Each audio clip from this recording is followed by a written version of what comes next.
Hey guys, Jano Zero, how you doing? I hope all is well in YouTube land. Whatever part of the world that you are in.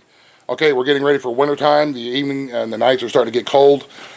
We had planned on redoing our heat exchange this year because it had been up for 3 years. We were using it for 3 winter times, and it worked great. And we got more than our $85 worth of investment out of it. We were going to redo it, and we were going to just put new smokestack and stuff like that on it. But my buddy David, what's up, Dave? He gave us an old wood and coal burning furnace that he had no use for, and he asked me if I wanted it, and I said heck to the yes. So this is what we got. We're going to replace our heat exchanger, the burn barrel, with this furnace, and I'll kind of tell you what we did here to modify it to be out here as a heat exchanger versus in the house as a furnace. It had a big square hole on the top and a big square hole on the back of it back there for the duct work, and this was here, this back here was a return. So what we did was we just took a piece of sheet metal and screwed it to the top. Let me get my gloves out of the way here. Screwed it to the top to make it a solid surface, and then we cut our circle out here to put our duct work. This is where the heat comes up from, and then the duct work goes right up into the window of the house right here. That's where the hot air goes in, and it does it all by itself. I don't need a fan and all that kind of stuff. The hot air will rise, but this thing is really nice. We used it last night and it worked great. It worked really great. Got a damper so we can control the fire a lot better, and then down here we've got a tray to remove the ashes out. Back here on this side is where we have the smokestack coming out, the smoke pipe, and then that was the return that we also put a piece of metal on, and we've got a couple of little bitty cracks and holes to where it can breathe, so the air can come in. It gets hot all around the inside firebox there, and then it comes up through this ductwork into the house to heat up the house. Now, yes, I understand if I put a fan on there, it'll blow more air. It'll blow air with a lot more force. I understand that, but I don't want that. I don't want anything that uses electricity. I'm using just the regular old plain, just a dude laws of thermodynamics to make the hot air rise up through the ductwork into the house.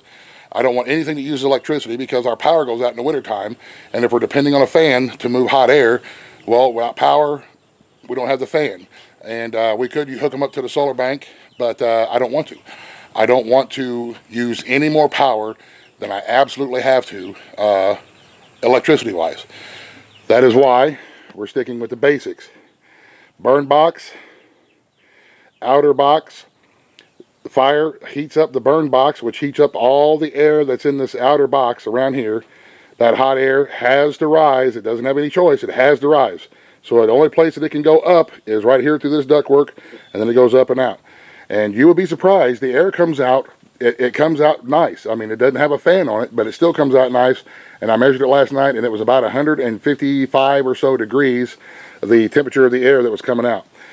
So what we're going to do, now that we've decided it's going to work, is we're going to line it with brick. We're going to brick all around it. We're not going to mortar it or anything. We're just going to stack bricks all around it to help insulate it, help keep some of that air in from escaping through the sides. That should make more air come up out of the side, and it'll help it, like in the early mornings when we're asleep and the fire dies down, it should help it keep the heat inside for whenever I get up and re-stoke the fire and stuff.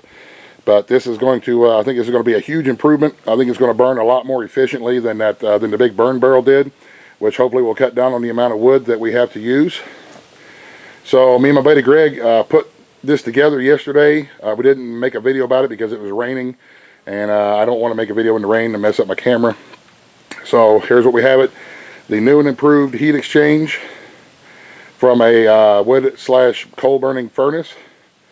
That's going to work really awesome for us. So here in a minute, we're going to start putting bricks all the way around it, and whenever we get it all bricked up and done, then we'll show you the finished product here. Alrighty, there we have it. It's all lined in brick. We got us a little bit of brick pad here for whenever I come out in the morning and I'm in my house shoes or whatever and I don't get muddle over me. So there we have it. I think it's going to work very well. We used it last night because it got kind of chilly, and it was really doing good. So I think now that we have it a little bit more insulated, it should do even better.